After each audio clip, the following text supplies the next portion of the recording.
what does this mean to restore a coral reef? Like, what is that? And why is Mm, that even important? Like, who cares? What right. does it I matter? do. We Yeah, all yeah, care. We all should yeah. care, right? Well, I mean, well, that's what only I want to I know, know. I Like, know, I want I know, I to know, I get it. tell me Yeah, I why I mean, should care. so I mean, the ocean produces. You can see varying statistics on this, but something like 50% of our oxygen is produced in the ocean. Wow. So, and I don't think people really understand that, and coral reefs play an important part of that as well. But they also offer protection for coastlines. So, our hurricane seasons have become more destructive because the coral reefs are dying that used to slow down that weather. Oh, wow. Because it's Yeah, like kind and of like speed bumps in the ocean, yes, right? yes, Okay, yeah, correct. yeah. 97%, they slow down wave action. Just waves in general, they slow down by 97%. So without that, the erosion picks up. Welcome to the Weekly Transit. Interviews and conversations from an astrological lens. There's nothing more fascinating to me about this Earth than the people who inhabit it. My mission is to create deep, vulnerable, and open conversations that invite our unique guests to share the arc of their ever-evolving journey through life, in the hope that their stories inspire and resonate with you, our listeners. I'm your host, Scott Tejerian. Welcome to the Weekly Transit. I am here, Scott Tejerian, here with Krista Shoe. The amazing Krista Shoe. I'm so excited to speak with you, Krista, to share with the audience the amazing work that you do, something that I know you're very passionate about, rebuilding coral reefs. It's fascinating to me, and what's even more fascinating is I can see it in your astrological code. But just to let the audience know, your primal triad, you are an Aries sun and rising and a Scorpio moon. And you are in Panama right now. Is that where I you are? am. Yes. Okay, Yes. cool. Uh-huh. Awesome. Yeah. Thanks for being here, Krista. Thanks for having me. I'm excited. Cool. Yeah. How did you end up in Panama? What's the short version of that story? I was actually just looking for a place to move back in the beginning of 2017. And I had a full-time job that I was doing working from home. So I asked if I could just do that from anywhere. And they said yes. And I started just literally Googling because I wanted to be in the US time zones, right? I didn't want to go to Australia and then have to work in the middle of the night. So countries in the U.S. time zones. I wanted to find a place where my cats didn't have to be in quarantine to enter the country. Just little things that I was like literally just throwing dart at the wall on Google. And then when I found Panama, when I narrowed it down to Panama, I Googled places to scuba dive at Panama because that's one of my passions. And I found this archipelago of islands that I live on now. And I decided I'm just going to take the leap. And you tell yourself things to make it less scary. And I just said, all right, I'm going to go for a year. If I don't love it, I'll move back. It's no big deal. So that is how I ended up here. So you were working a job where you could work anywhere, basically, and you chose Yes. Panama because you wanted to be near the ocean in a foreign Mm-hmm. country. Mm-hmm. And what did you just call it? It's an archipelago of islands or something. What Archipelago.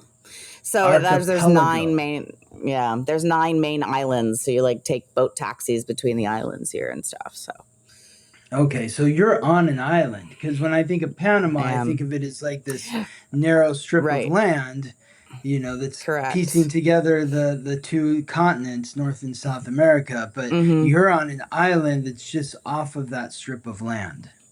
Right. It's on the Caribbean coast on the north Okay, so side. that's on the north side. And how big is the island? Like compared to like Manhattan or an island that we know? Is that Much smaller. Much smaller? smaller. Oh yeah. Wow. This island that I live on, I just heard the size recently and now I'll Well, say like it's how like long maybe does it? Yeah. 30 square miles. So how long does it take for you to go from like coast to coast of the island? You could do that. I mean, I ride an e-bike, so I guess if you were driving, you could do that in 15 minutes. 15 minutes? Wow. Yeah. Wow. So you can see Yeah. the sun rise and set over the ocean from all parts of the island, basically, right? Is that yeah? Yep. Wow. Yep. It's And pretty what cool. were you doing? What was the job that you were doing that led you to saying, I'm going to pick up and go to Panama?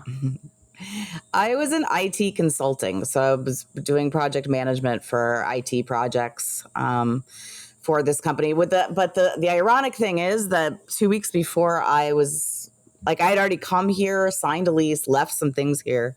2 weeks before I was doing the big move, they had been bought by another company that summer, and they said, the new company said nobody can be outside the U.S. I was like, well, I'm doing this, so I just did it anyway. I'm like, again, I had savings, and I was like, I'm just going to go for a year. I still was going to be looking for online jobs if I didn't want to just suck down my savings. But I was already 1 foot in Panama, so I wasn't going to stay for that, Okay. So I quit. Yeah. So, okay. So you basically you left your job because after you'd already like signed a lease and you were ready to move, they're like, oh yeah, by the way, no one can move now because it's a new policy, new company. And you're like, okay, well, then I quit. Yeah, that policy doesn't match with my new lifestyle. Awesome. Wow. So that was in 2017?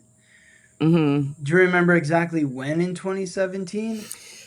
Yes, November. It was supposed to be October 31st, and then I ended up pushing it 1 week. So like November 7th, I want to say. November 7th, 2017. Okay. And so you moved to Panama, to this island. What's the name of the island that you're on? The island's called Isla Colón, but the archipelago is called Bocas del Toro. Bocas del Toro, yes. Okay, so Bocas del Toro is the compilation of islands, the collection of islands. Right. But your one island where you're on is called Isla Colón. Isla Colón. Isla Colón. Okay, so and do you hop around from island to island in Bocas del Toro? You do? Yep. You take like a little like a water taxi? Is that how it works? Water taxi. Yeah. That's like one of my favorite things about being here, honestly. Really? I love it. What about it? Yeah. Just like that means of transport. I mean, obviously, how passionate I'm about the ocean, and just being here fresh from Colorado, and then like hopping in a little boat to get to the next island was just, I don't know. I was enamored by it. I still am. It's like one of my favorite things. So you were living where in Colorado when you moved to Denver? Isla Colón, Denver. So you're living in Denver. Big shift. Now you're in Isla Colón. Why does somebody go from one island to the next in Bocas del Toro? Restaurants or beaches, or most of what the island that I'm on is the main island. So Bocas town is on this island. So if I'm going to another island, it's to do recreational things. Okay. And what are some of those recreational things? Snorkeling, going to the beach, going to restaurants, hiking in the jungle. There's different like tiki bar on this island over here, the floating bar over off of this other island. It's just like a socializing. Going to a completely different island. And what are the water taxis like? Is this just like a little like boat with a motor on the back and a guy just like kind of the outboard with the motor? Outboard motor. It's like four people on this boat. Yeah, one time we were on one we were on one a couple of months ago, and there were like 12 of us, and that thing could not go. It was like, it took so long. It was just like, okay, let's not do that again. Because you guys were all weighing it down or something. There's too many people on the boat. Yeah, way too many people on the boat, but he wanted the money, so.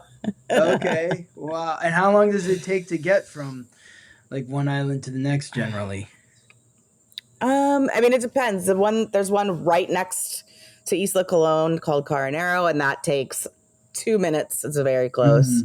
Wow. Then there's Bastimentos in the main town there. That would take, it's like 10 to 15 minutes. And then the others are all, further and further from there.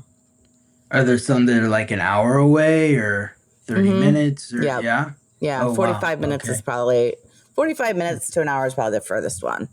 Okay. Wow. Interesting. What's that one that's the furthest one?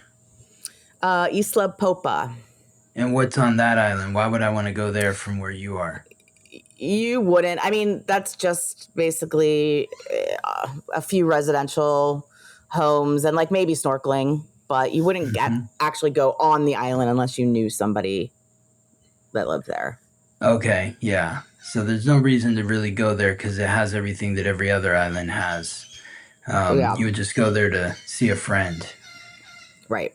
Are these jungle sounds that we're hearing behind you? Like what can you hear that? Yeah. Yeah. What is that? Yes.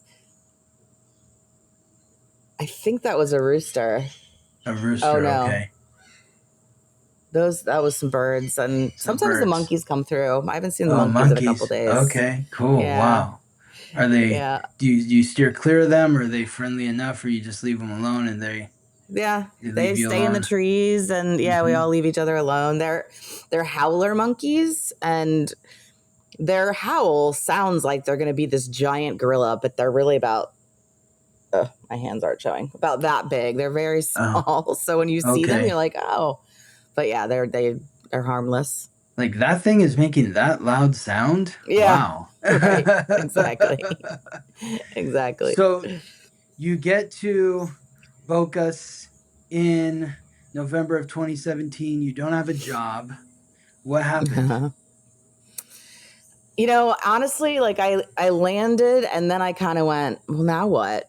Yeah. Like, what am I going to do? Yeah. I did sign up for Spanish classes. I did a couple months of Spanish classes, and after a week within the first week, I was introduced to a man who was just starting a coral restoration project here. And, me being a passionate scuba diver, I don't know. I could feel it, like my higher self. I'm like, I really want to work with you. So I'm like, he's an older gentleman. So I was like, I can build your website. I can do your social media. Like I can make videos. And that was the videos. He's like, oh, really? And so we started working together, and we built that up together for 3 years. Wow. And I just knew, I was like, this is what I need to be doing, So you were restoring corals reefs with this man who was already established on the island, and you were helping him create videos and content for like online generating business for like his website and that kind of stuff. Yeah, but I was also like in the water with him, doing the actual you were work rebuilding too. the corals. Yeah. So when was the first time you went diving? I got my dive certification in 2004. 2004. Where was that? I did that. I did the pool work in Boulder, Colorado. And then I did the open water dives in Key Largo, Florida. Okay. And what drew you to do that to begin with? I would say I've always, the first time I saw the ocean was not until I was 9 years old. Really? So you grew up in Colorado? Is that where you grew up? No, I actually grew up in Pennsylvania. Pennsylvania. That's not that far from the ocean, though. I know, but for some reason, it's not that far. But we didn't move to Pennsylvania until I was 9. So Eastern. You were in Eastern Pennsylvania. That's where you lived until you were 9, or that's where you moved to when you were 9? When I was 9. So we were in St. Louis, Missouri, and then moved to Reading, Pennsylvania when I was 9. And so then I think that next summer we went to the beach. Okay, so that makes more sense. Like I was thinking that you were in Eastern Pennsylvania until you were 9, but go to the Jersey Shore. Right yeah, exactly. It's right there. No, so you were in the Midwest. You were in St. Louis until you were 9, and then you moved to Eastern Pennsylvania, outside of like Philadelphia or New Jersey, that kind of area, and that's when you first saw the ocean. So This is all fascinating to me. And so just, for the listeners to learn about Krista, first of all, like, I just think it's amazing that you took this leap of faith to go to Panama, which your North Node, your soul's purpose, is in the ninth house, which is the house of faith and philosophy. It's ruled by Jupiter. Like, you think of the symbol of Jupiter, and it's a cross of matter with a crescent of receptivity pointed out, symbolizing the possibilities that exist beyond your present reality. It literally looks like taking a leap of faith, jumping off a cliff, and like, I don't know where I'm going to land, but hopefully it's someplace good. You took that leap of faith to move to Panama, which is in alignment with your soul's purpose. But, the connection to the ocean, you were born with Mercury and Venus in Pisces, which is the sign that rules the oceans. Mercury is the planet of the conscious mind, Venus the planet of the senses. And both of those are in the 12th house, which is associated with the 12th sign, which is Pisces, along with your sun, which is the planet of light, life, and vitality in Aries, and your Chiron in Aries. So 4 planets in the 12th house, 2 of which are in Pisces. The 12th house in Pisces rule the ocean. So that would indicate why you have such a strong connection. So what was that feeling when you saw the ocean for the first time at 9 years old? For me, because I've always been like a swimmer, so for me, it always been pools or lakes or things like that. My parents could never get me out of the water if there was a pool nearby. Oh, wow! And so to see a body of water that is like alive and moving, and also the marine life, it was my mom was like, we couldn't get you out of the ocean. I was like riding the waves, and I have a picture of me holding up a crab, which in this day and age, I would scold myself for doing that. But I was obsessed. And then all through high school, I had, I would get this ocean magazine, and I would put up pictures of dolphins and sharks and stuff all over my bedroom wall. Wow. And so that's to answer your question, what led me to scuba diving. I feel like when I started college, I thought, do I want to be a marine biologist? And I won't get into it, but I went down a different path. But when I snorkeled for the first time, and my friend and I started talking about it, she's like, do you want to try scuba diving? I'm like, yes. Yes, I want to do that. And when I first dove in the ocean, I was like, yeah, this was what I was meant. This is what I've been building up to. And that was just like my happy place. Yes. Yeah, that was Key Largo. Key Largo. And that's in Florida. Right. Right. Okay. And where was the first place you went snorkeling? That was before that in the ocean. Yeah, that was in Mexico. I think it was Cancun. No, Tulum, Mexico. Tulum. Okay. And so you in 2004, you're diving in Key Largo, Florida. And you're like, this is where I belong. This is where what was it about being in there that really kind of, gave you that feeling? Number one, I love the silence of being underwater. I really love that. And number two, it was like swimming in an aquarium, you just can't imagine what that feels like. All the fish around you and being pointed out, oh, look at that eel, and look at, and learning all the symbols of how to say these animals underwater, like just the collection of all of that made me. What does that mean? All the symbols to. So you're looking in the distance and you see a dolphin, and you get your dive buddy's attention. Dolphin. That's how you say dolphin underwater. Yeah. And so if you're talking about a shrimp or a shark, or there's it's sign language. Wow. Yeah, wow. Sign language. Yeah. Oh wow, underwater language. Yep. That's very cool. Interesting. Yeah. And it just makes me think about your Mercury, the planet of communication, in the sign and the house that rule water in the oceans. Right. Pisces, 12th house. So did that come natural to you, learning that language? Yeah. Yeah, it did. And my friend says, I don't know, I guess I assumed that everybody was like this. She's like, you have such an affinity for remembering all these random fish species. Like, I've kind of been all over the world and I've learned a lot, but they stick in my mind very easily too. Yes. Wow, that Mm-hmm. makes a lot of sense with the planet of communication and the sign and house that rules the oceans, your North Node in the ninth house, which is the house that is foreign languages. So Mm-hmm. even, learning the language of the ocean is a foreign language. It's, learning True. Spanish where It's you are true. right now. So yes. Mm-hmm. Wow. So what was the next See. step after? Yes, sí. Yo entiendo. So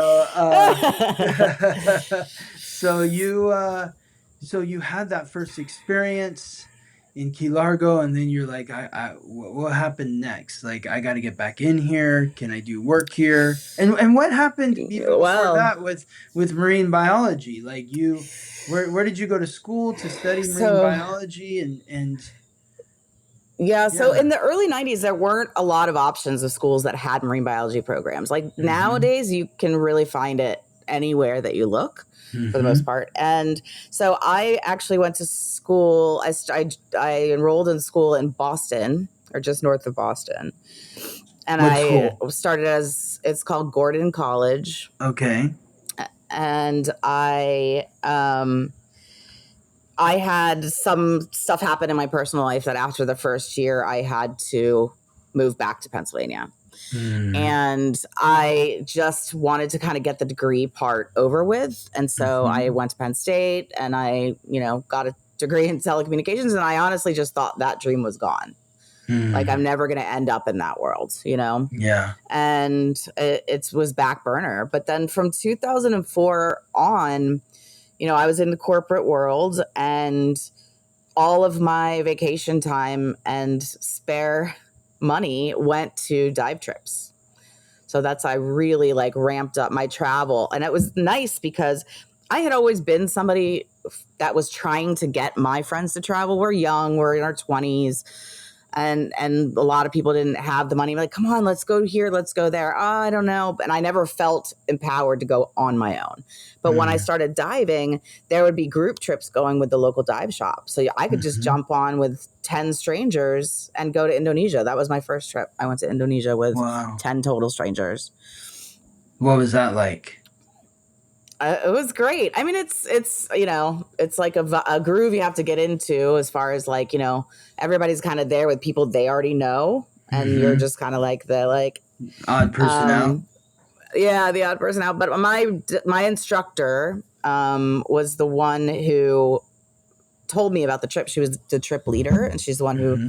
was my instructor for scuba certification. And she and I, to this day, were best. She's one of my best friends. Wow. So I started going on like any trip that she was the leader, and then there would be times that she would get to go on And trips. Oh, go ahead. well, this was the local dive shop where in In Boulder. Pennsylvania. Oh, in Boulder. Boulder. So Yeah. you said Penn State and got Mm-hmm. the telecommunications degree, and then you moved to To Denver. Denver Mm-hmm. for Yeah, work. Boulder. Well, that was another leap of faith. That was another my college roommate and I just wanted to go, and we didn't know where. We put this big map of the US on our wall, and we thumbtacked like cities that we thought sounded cool. Uh-huh. And then we ended up we just researched job market and stuff like that, narrowed it down to Colorado. And a few months later, we drove across country in the middle of a snowstorm and moved to Colorado. Wow. Yeah. And you started working in like corporate In IT telecom. type stuff, telecom. Okay. It was telecom to start with. Yeah. What does I that got mean, a job pretty telecom? quickly. So, at the time it was like your local phone provider Mm-hmm. back then. But then it evolved when I had a career for in 16 years. That was more about the carrier's carrier. So in other words, like AT&T and T-Mobile and all of those people need to ride on a bigger network. And I worked for the company that had that bigger network. Mm. Yeah. What was the name of that company? It was called Level 3 Communications. Okay. It's now Lumen Technologies, I think. Okay. Mm-hmm. Okay. And was that the same company you were working for when you moved to Panama? No, it was a different company. No, But different. No, that's how I got into IT. mm, When was that? 2015, I'd say. 2016. And so I was doing IT consulting for a while. and what does that mean? So it's different. I mean, it can be different for different companies, but like the first one I worked for, they were like a Microsoft partner, and they would help smaller companies implement different Microsoft products as like a middleman, you know? And so like I actually have part-time work now, for, an IT company that does financial software for large nonprofits. And I project manage the software implementations. Okay. So you help them learn how to use the software. So, okay. Yep.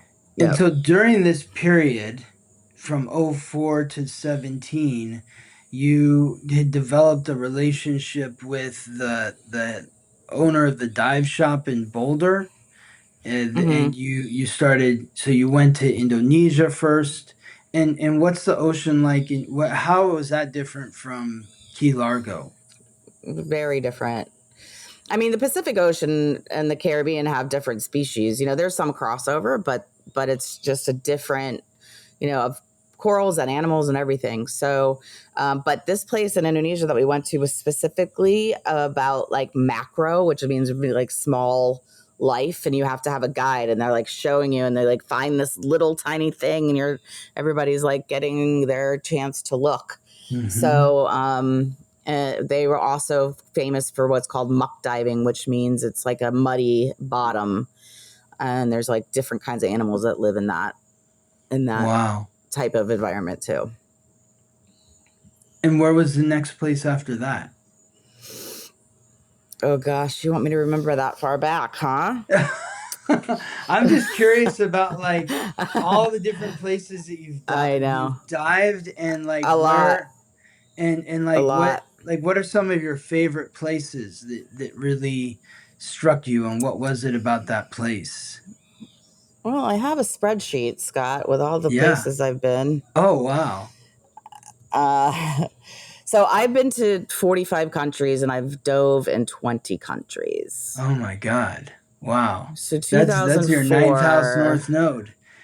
That's right? It has to be. Traveling, foreign countries. Yes. India. So 20, well, India was more for work. What are the 20 countries you've dived in? What are those 20? Okay.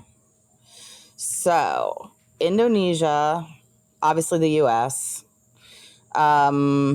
Honduras, Dominican Republic, Maldives, Mexico, Malaysia, Ecuador, British Virgin Islands, Egypt, Iceland. I don't recommend that. It was very cold. Oh my God. Puerto Rico, Philippines, Fiji, Australia, Solomon Islands, Panama, Colombia, Portugal, Cayman Islands. Oh, it's actually more than that. It's 25 countries. Costa Rica, Aruba, Bonaire, and Curacao. Wow. That's amazing. Okay, so I want to ask you some questions about those different countries. So, Iceland, too cold.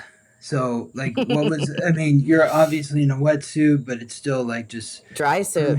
A dry suit. What does that mean? Yeah. What is that? So a wetsuit's like a neoprene that traps water beneath it, in between it and your skin, and that water becomes warm based on your body temp. A dry suit keeps the water out. Okay. So after a certain degree, you don't want that really cold water touching your skin. So I was in a dry suit. But yeah, so in Iceland there's a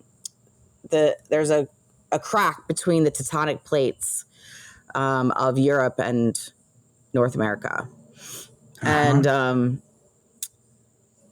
there's runoff from the glacier that goes in there, and it's like this crystal clear water, and it's beautiful. Like, and it's, people, it's a famous thing that people do, go and dive or snorkel there.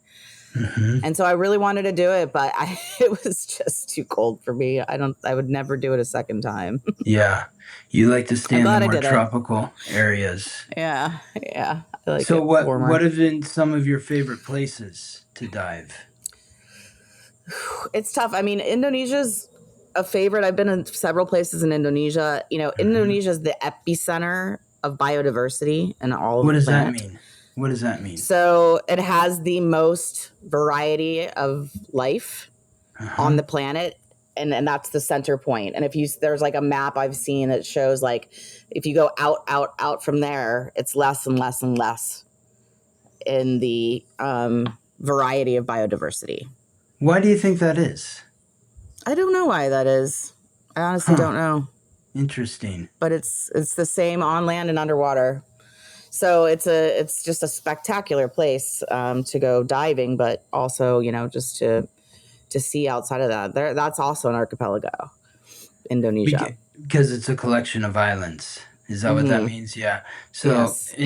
and so what do you love about Indonesia? The diversity? There's so many. Yeah. Yes, the diversity and like just the weird things, that you just sometimes you just think that some of these creatures look like they're aliens. What do they look like? What can you describe some of them? So there's one called a mimic octopus, and the mimic octopus can change its shape, color, size, everything to mimic something else so that it tricks their prey. Yeah. And so, I've seen that a mimic octopus like crawl itself into a, discarded Coke bottle, or, it's just like a kind of like a creepy looking creature, but they're pretty fascinating too. A mantis shrimp. A mantis shrimp looks like a really colorful lobster tail that's running around with like these big beady eyes that move independently. They're one of my favorites. Wow. Yeah. What's another place that you love going to? I really loved Galapagos. I love because it was really cool diving, but also the top side, the land stuff is really great, right? Where is that's in the Pacific off of the coast of South America? Or no? Ecuador, yeah. Ecuador. It's Ecuador. Yeah. Mm-hmm. Okay. Yeah, it's off the coast. I mean, that's where Darwin wrote all of his theories about evolution. Evolution. Thank you. Yeah. Can you please edit that out? That is so ridiculous that I could not think of that word. No, it's okay. We don't have to edit it out. We're friends. Oh my gosh. Yeah, totally. I don't know what I'm it's like sometimes the word comes and you're like, what is that word? That's what I'm here to support anyway. You. Yeah. Yeah. Evolution. Totally. Okay. So yeah. And so there, the birds and the lizards and the sea lions and the tortoises, giant tortoises. I mean, there's just so much land. How big are those giant tortoises? How big are they? It's like the size of, like a coffee table. Oh, wow. Wow, those are pretty big. Yeah, they're big. Okay. Yeah. And what's it like in the water there? The water, so it's not coral reef. It's like volcanic. The islands are volcanic rock. And so it's ripping current. The water's a little cooler, but it's a lot of sharks. It's a lot of hammerheads. I saw 3 different whale sharks there. I saw a pregnant whale shark there. And so it's really good pelagic. What does that mean? Place to go dive in. Pelagics are like the sharks and manta rays and things in that family. Sharks and rays, basically. Do you feel scared when you're seeing a shark? They're not threatening you at any time? Okay. No. Yeah.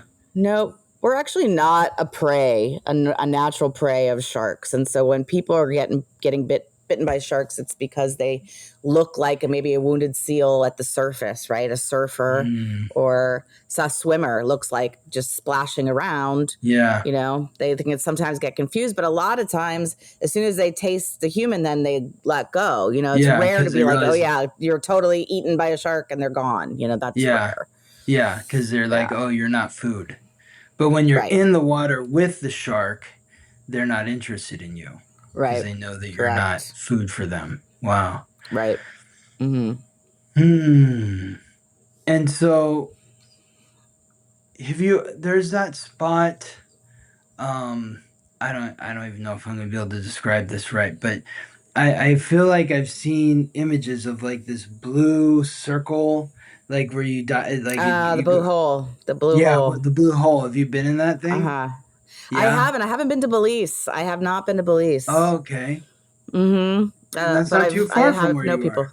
It's not that far, no. Yeah. So many places to see, not enough time, you know? so many places. So every year, every couple times a year, you go on one of these trips and you're diving for like a week or so, and then you move to Panama and you're like, okay, now I'm working on what does this mean to restore a coral reef? Like, what is that? And why is that even important? Like, who cares? Right. What does it matter? I do.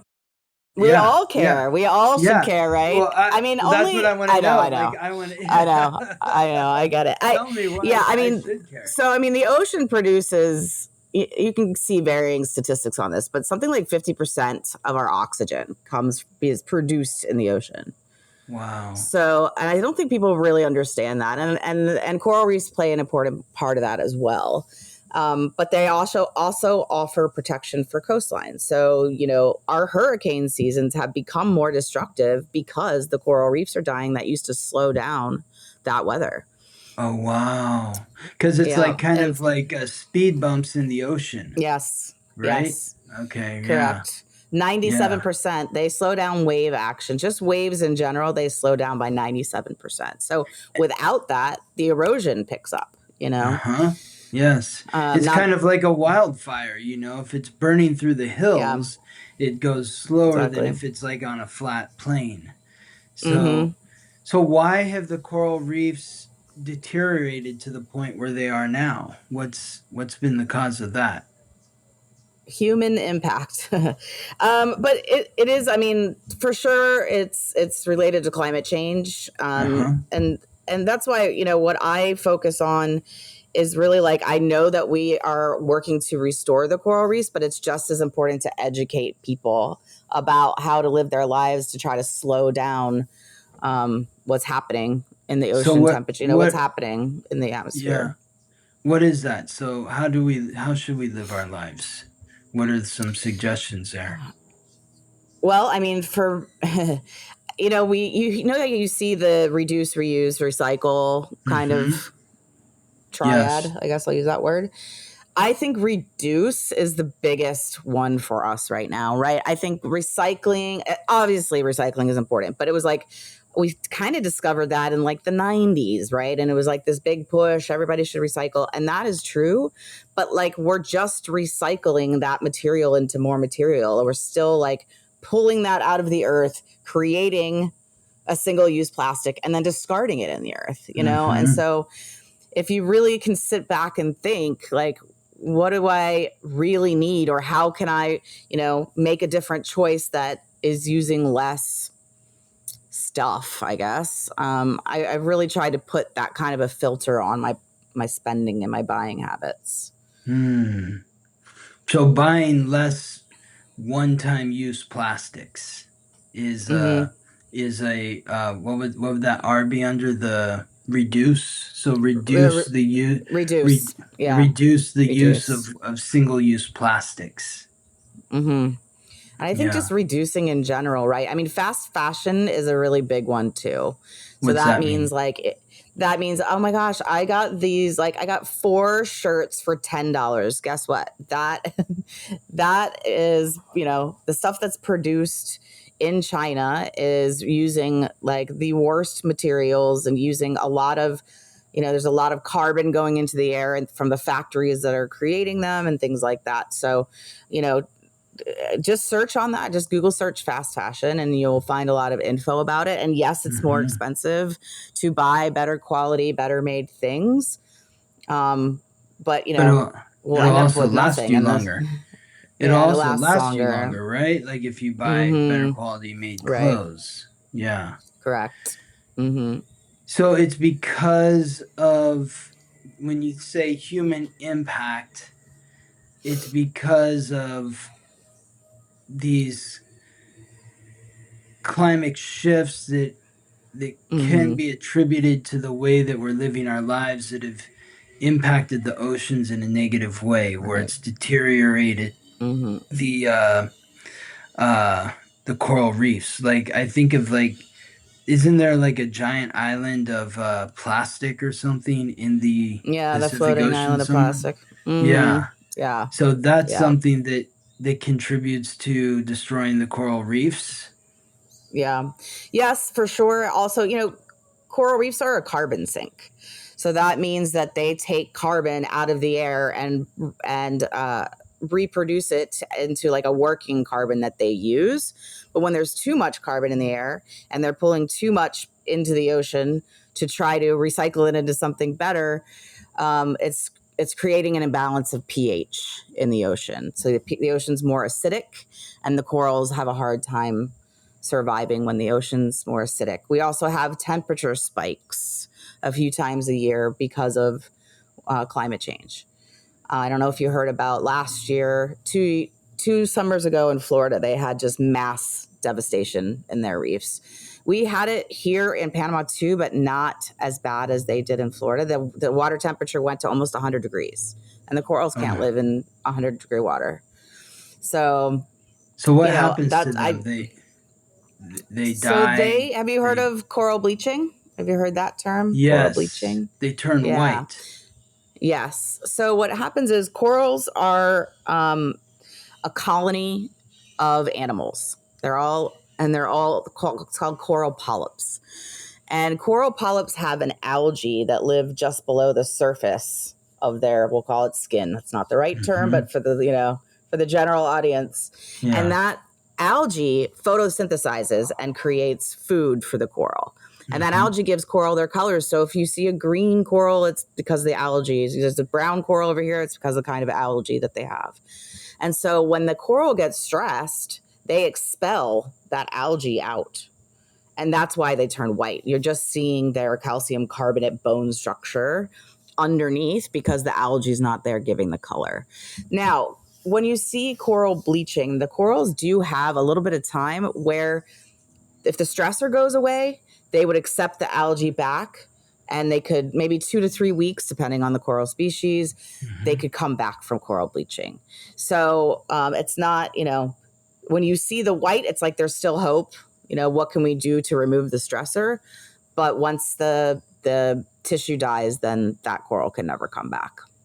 Wow. It's like a bone with no meat on it anymore. So the corals are actually invigorated by the carbon dioxide because they need the carbon dioxide to create the algae that is bringing life to the coral. But if there's too much carbon dioxide, then it creates this heating, which kills the corals, and the water becomes acidic instead of alkaline. Is that what we're saying here? It's close. I mean, the corals don't create the algae. The algae are their own, organism. Right. Okay. And so they have a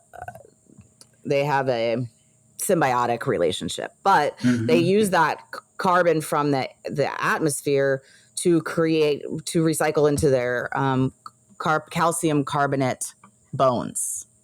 So as that grows, then the coral colony can reproduce over that. And so, yes, but you got the last part right, that, bringing in too much that they can't handle from the atmosphere makes the ocean acidic, and that's causing a lot of the problems.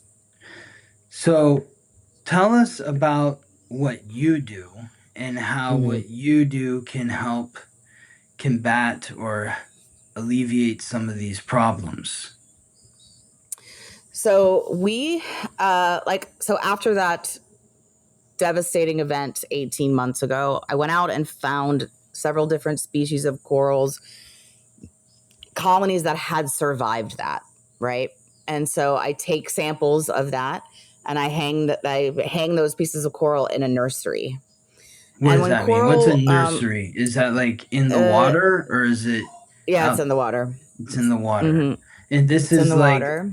where is this nursery? It's like on the shore, just, off the shore. You're diving into it. Like, describe what that's like. Yeah, well, we take a boat. We have a couple different nurseries, but we take a boat to the nursery. There's a buoy there. We tie up to the buoy, and then we go in, diving in, and work in the nurseries. So this is out in the open ocean. Yeah. Yeah. How far offshore is that? One of them is pretty close. Like, it takes us 5 minutes to get to it. Mhm. It's the other one's maybe 10 minutes away. So there's you another one take that's further. you take these parts of the corals that survive these events, and you're putting them in your own nursery to help develop more of Right. whatever it is they're growing there.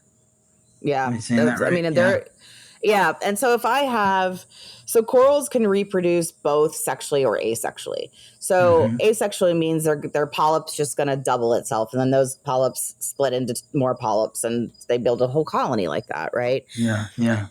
That colony cannot, fertilize its own eggs. So then when you talk about, okay, I found 3 different colonies all over the archipelago of this species that survived, I'm going to put those 3 in a nursery near each other so that when they do sexually reproduce, they will go together and in theory create a stronger coral, So it's like trying to breed new crossbreeding. species. Yes.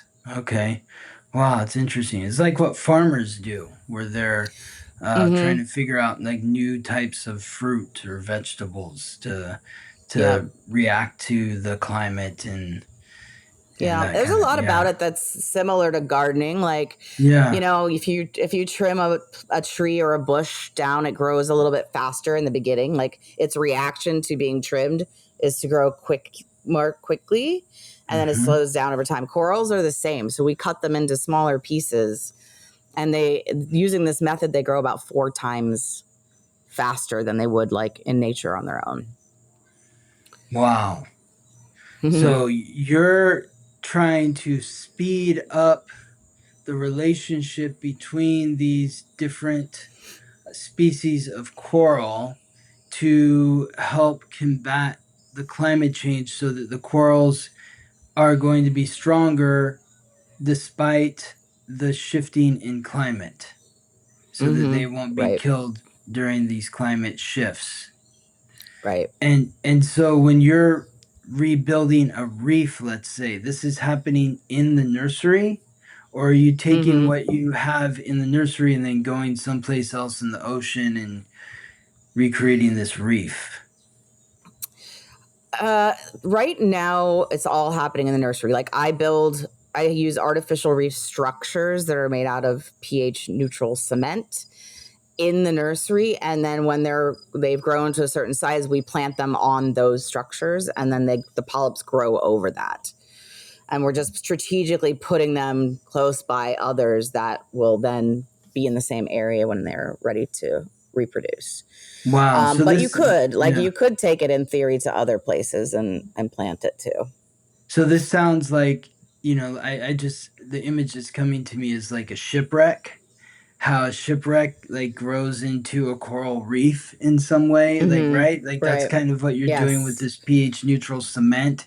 You're putting it in the ocean, and you're attaching the coral and the algae and all that stuff to the cement, and it's creating this reef. Correct. Wow.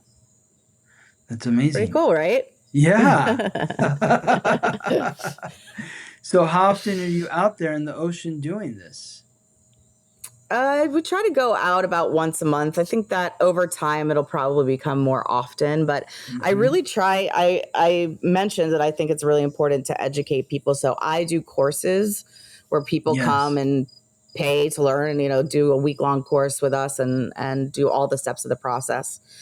And so I try as much as possible to have the work in the nurseries revolve around the course dates. So it's like my overhead is covered, the overhead of paying for the boat and the tanks and stuff like that.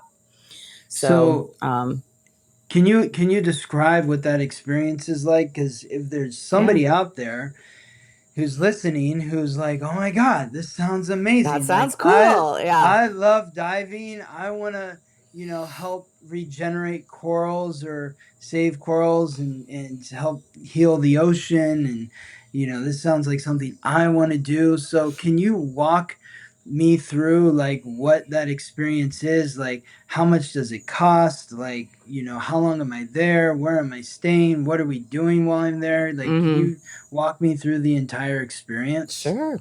Absolutely. And by the way, it can be done by snorkelers as well. Some of the work, like when you're actually doing like dexterity things with corals, it's harder to do on snorkel, but most of the course you can be on snorkel as well. So it's not just limited to divers. But yeah, day one, there's a prerequisite course that I built online, probably takes like an hour, just like the basics. Before we even get to day one, okay. I'm coming from Los Angeles. Where am I flying to? So you can either fly to Panama City or to San Jose, Costa Rica. And from each of those, you would take a smaller flight to the islands. Okay. And so I'm landing in Bocas, the city there. Isla Colón. I'm landing on Isla Colón in a small like propeller plane. Is that what it's like? It's not a jet airplane, is it? Well, there's two different airlines, or actually three now. One airline called Air Panama, that's a 50-seater, so it's not small. Oh, okay. But the other two airlines are like 12-seaters. Okay. So smaller, but it's less than an hour flight. It's 50 minutes. Less than an hour flight. We're flying in. I get off there. Where am I going? Well, are you picking me up on an e-bike? Yes, and you just get on the back of my e-bike. Right, to slap the tank on your back and get in the water. It's so I have, like I said, I work with dive shops to do group trips, right? And when I have 12 people coming in all together, then yes, I say, this is the hotel you're staying in. Here's, doing all of that. But when I have just like smaller groups of people, like I've got 4 women coming at the end of March, group of 3 and like one woman by herself, they want to find their own place. They're like, we want an Airbnb. Okay, yeah, that's fine. So I'm like, here's the dive shop. Here's where we are. If you want to stay in this area, that kind of thing, I give recommendations. Okay. But, I have recommendations and I get discounts at a couple places. But if you want to do the Airbnb thing, that's fine with me too. Okay, cool. And so now we've arrived. We're in the hotel or the Airbnb, and I'm probably going out to dinner someplace in the town there. And then the next morning we're meeting up. Where? At the dive shop. So I work with an operation called Bocas Pirates Dive Center. Oh, nice. Yeah, they're awesome. And so, yeah, we're going to meet at the dive shop and we're going to do maybe like a 45-minute to an hour class.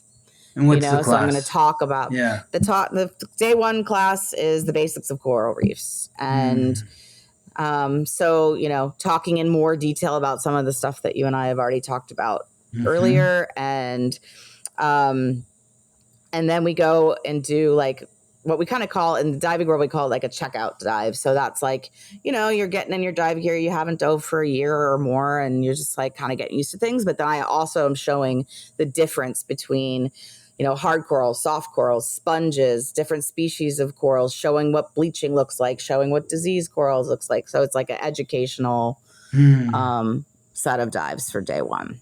This and is it's so like just getting great. started. I love that you're teaching people because, again, Yeah. like the North Node in the ninth North house, Road. that's the philosopher, and it's in Capricorn. So it's about being the authority.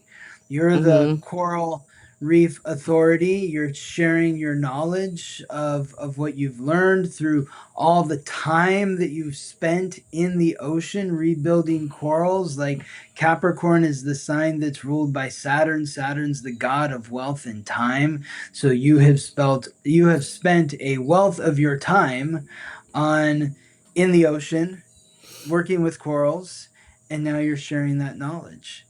Yep. So you give about a 45-minute to hour class going over the understanding the corals and getting used to the dive equipment, and then we go into the ocean. Is that next or what's yeah? Yes. Yep. Okay. Yep. We do two different dives each in one of the nurseries.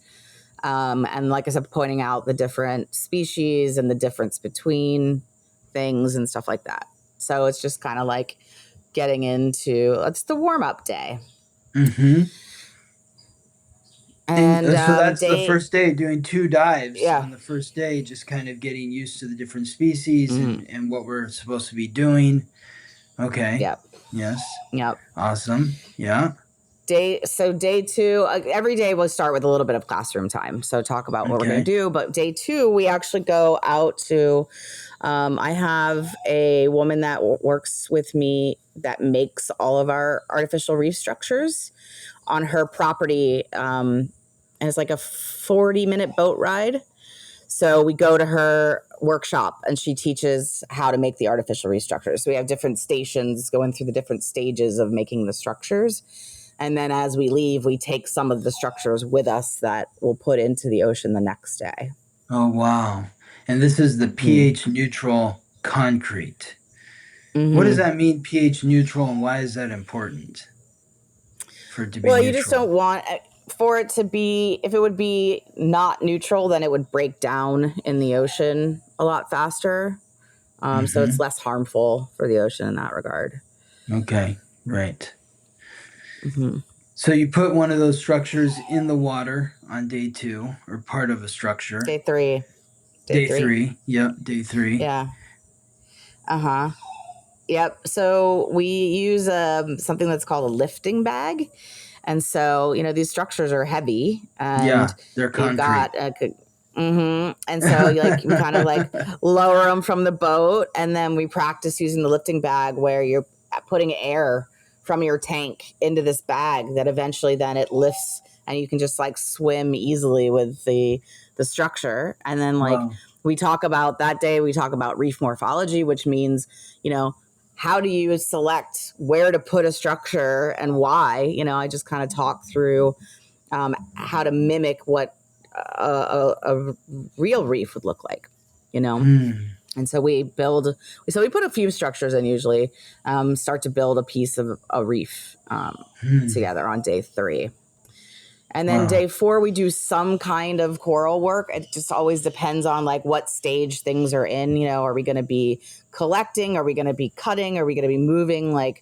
It's different each time, but we actually work with the corals on day 4. And then day 5, we do monitoring. So we collect metrics or, around water metrics. So temperature, and visibility, and then we collect fish count. So we can show over time that adding the artificial reef structures bring the fish back quite quickly. Actually, wow. The average on usually it's like within the first year 317% increase in fish count.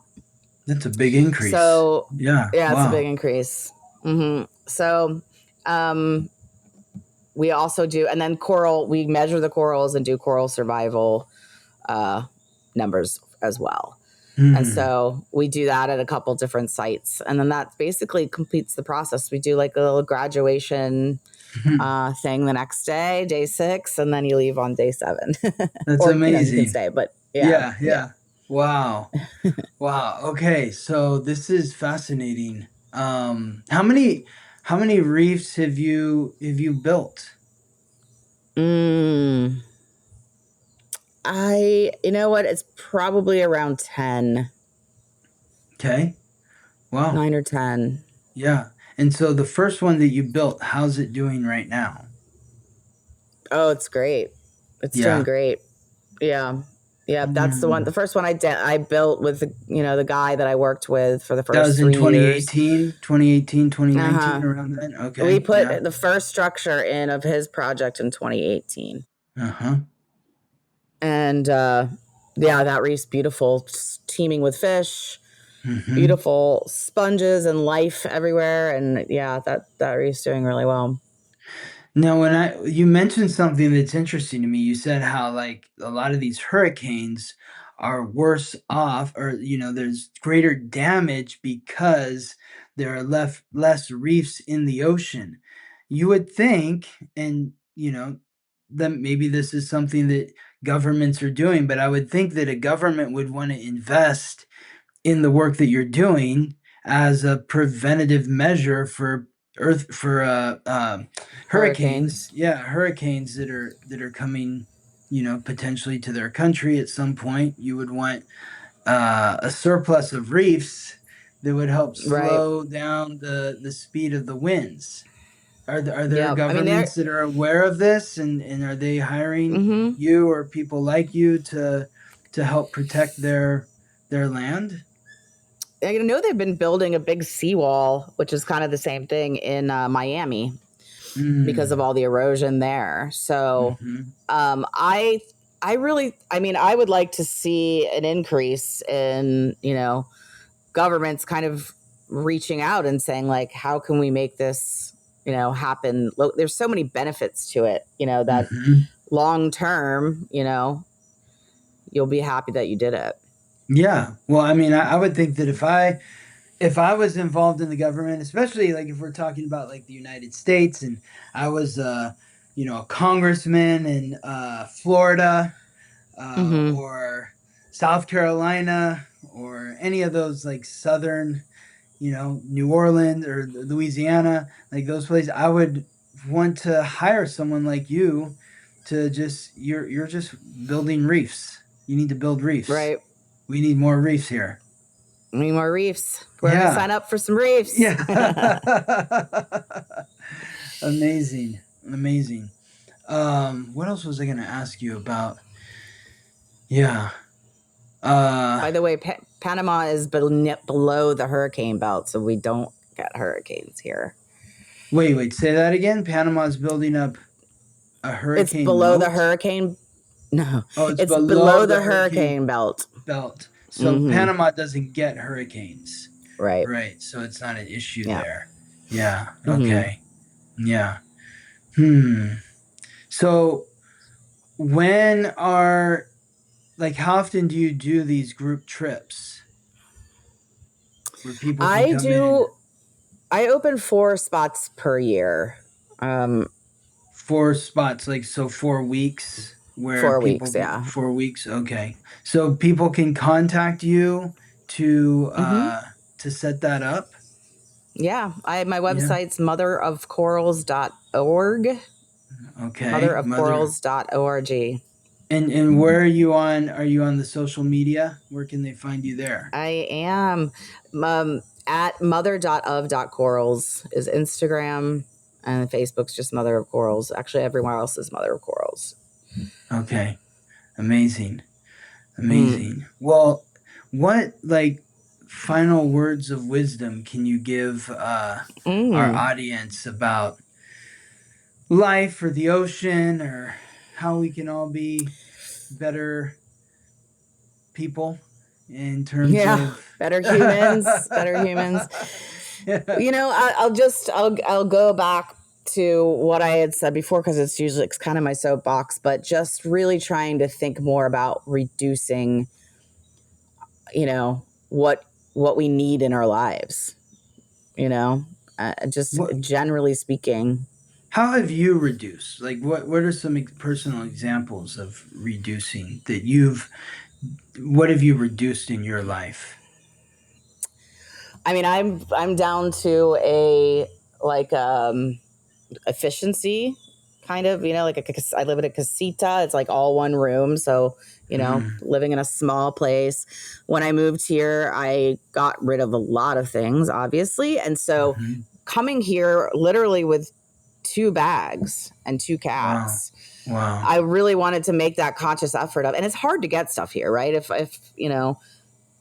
back when I first moved here, there was a drop ship company and it would take 2 weeks from when the time they got it to get it to the island, Wow. So it makes you think more, but in Denver, I could have something on my doorstep the next day. And, it's easy to be pretty impulsive, but here it's like, well, am I going to want it 2 weeks from now? And, do I really need it? Because I might be moving. Like, I don't know how long I'll be here. That's really been a lot of my mindset as well. And I also think like when the time comes for me to live with a guy, they're going to think I'm crazy because of all the like ways I just am like kind of obsessive about consolidating and, not throwing things away and, also recycling. And also it's just like, I think I am a little bit over the top, but wow, I can't help it because of what I do. Yeah, exactly.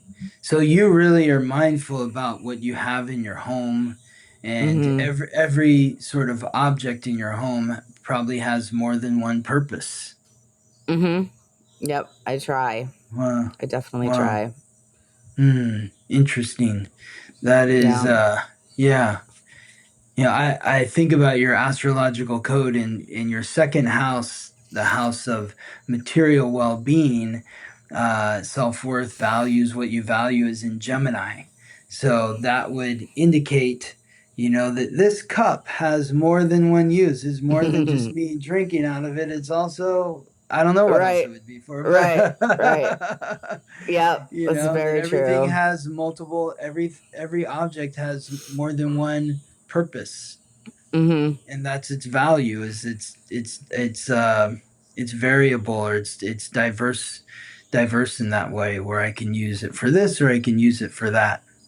Yeah. You take a lot. And also, yeah. Go ahead. It's really interesting living in a place where like waste management and trash management is not like it is in the US. And in the US, it's like, I don't know, I just put my trash can on the street. I don't know, like it's not in your face, but like here it literally goes onto a pit in the middle of the island in the beautiful jungle. And so you think about that, and I can ride my bike by it, and it's disgusting, and so like when you're throwing something away, if you're thinking about that, it makes it, you check yourself more. Yeah, because it's right there on the island. You can't avoid it. Whereas like in the United States, like wherever they dump the trash is, miles and miles away from where you are. But when you're on an island, it's like, no, it's right over there. So it's right there. Exactly. Wow. Well, what are some of your favorite things to do on the island besides diving into the ocean and doing all the coral restoration? I really like a good boating day. There's a big boating culture here. So I don't have a boat, but I have lots of friends with boats. And so it's like, all right, what is are that, we? Sailboats? Sailboats? Or? No, just like a small motorboat. And what do they do? They just drive around the island? So it's just like go to another, we have a lot of mangrove islands here. And so go snorkeling, or like I said, like different islands have different restaurants. And it's like, all right, Sunday we're going to this one. And, and you always run into people, there because it's small. And what's a mangrove? Mangroves are, so they're a very important part of the ecosystem here. So mangroves have roots that go down into the ocean and then are like trees above that. But the amount of life that's teeming in there, both above and below, is they're a very important part of the ecosystem in a lot of Central America and South America. Wow. You really have to be conscious of the ecosystem when you live on an island or a collection of islands. Because everything just affects each other so strongly, and you're aware. Yeah, your awareness of that, I think, is just really strongly reflected in all of those 12th house planets, where it's Mm, like Piscean frequency of really being aware of how you are affecting others or how others are affecting you. hmm Now you mentioned some of the restaurants, different restaurants on the island, like different islands. Like, what is the food there? What do people eat? What are So these different restaurants? local Panamanian foods, kind of that Central America staple, like chicken, rice, beans. But there's so many expats here from all over the world that you get every kind of food, right? So, Hmm. but there's a lot of seafood, a lot of fried seafood too. But Mm-hmm. I was just thinking about those one place that we really like to go to. It's pretty far out, but it's a pizza place, and it's an Australian couple, and they have a pizza oven in their place, and beautiful um, over the water structure, and we like to go to What Poppy's Pizza. what island is that on? Poppy's Pizza, I guess, you know what? It's actually probably considered the mainland Panama. Like the islands Okay. are so close. And then Yeah. I'm pretty sure Poppy's is actually on the mainland. Hmm. And how many, like the people that are on the different islands, how many of them are native, like they've lived there their whole lives, and compared to people like you that have come from a different country? You know what? I am not totally sure what the split would be, but I would say maybe like a third of the people are expats. Wow. Okay. Mm-hmm. So you don't feel like that out of place there because there's a lot of people like you that Yeah, have come from another country. correct. I mean, it Yeah. is, we definitely are part of the gentrification here. Mm-hmm. Yeah. And it's something that you see up close every day, and I feel it deeply, knowing that Mm. we can come here, we're privileged, and we can come here with Yeah. bigger money from a country that's doing more, and Yes. then we drive up the cost of living here, and there's inflation, and the Mm. local people have a hard time buying groceries, so Mm. I think it's something to be mindful of that. I saw a quote the other day that was like, when people come to the U.S., you're called an immigrant, but when a U.S. person moves somewhere else, you call it an expat. Like, why is that? Yeah. You Yeah. know, I mean, I am really an immigrant, Mm-hmm. but I think the Yeah. difference is like, are we displaced and able to contribute to the economy, which is why a lot of countries Mm. make it easy for people to move there so that you come spend your money in their country. Yes. Hmm. Well, it sounds like you're doing a lot to support not only the country where you're living now, but the environment that the country is in, with the Yeah, oceans and the corals and it's important to feel like I'm giving back and and not you've just here also to take. yes, yes, absolutely. Well, and that's part of the righteousness of the ninth house frequency of that north node of really doing the right thing, doing what feels right. Um, because the ninth house is about justice and honesty. So, yes. Mm-hmm. Do you take many naps in the hammock behind you there? Is that something that you enjoy? I don't think I like will read in my hammock, but I don't think I've ever Okay. slept in it. Now that you say that, Looks very I don't think I've relaxing. ever I want to fallen go. asleep. Yeah, it's I nice. want to go hang out in the hammock there and just like look up Right? at the trees. It's The amazing. hammocks are great. Yes. Hammocks are great. Yes. Mm. Well, it's been so wonderful having you on the show, Krista. I really Yeah. appreciate you sharing a bit about your story and what you're doing in your work. I think it's fascinating. I would love if somebody listening to the podcast right now is like, "Oh my God, I'm going to reach out to Krista. I'm going to take a trip down to Panama, and I want I would love to that help too. rebuild the corals." That would be so cool. So, Mother of Corals is the website. We'll put all the links in the show notes. So if anyone, if they're hearing it and they're like, "Oh God, you'll What was just that be able to again? click it. Yeah, Yeah. you'll just be able to click Yeah. it right through the show notes. That's great. So, Yep. well, We'd thank you love to again. have you. Yes, make a trip to Panama and dive into the ocean with Krista. That sounds like Yes, fun. please. Yes, awesome, Krista. Well, thank you again, Thank you. and keep us posted on who's coming down to see you there. So Cool. thank I will. you. Thanks, Scott. You're Take welcome. care. Thank you for listening to the Weekly Transit, interviews and conversations from an astrological lens. This episode was produced by me, Scott Tejerian. Music written by Ben Leinbach from Listen Deep by Amber Herzog Lyman. If you're interested in being a guest on the Weekly Transit, you can email me at scott@theweeklytransit.com. Wishing you all the best as you ride the planetary waves.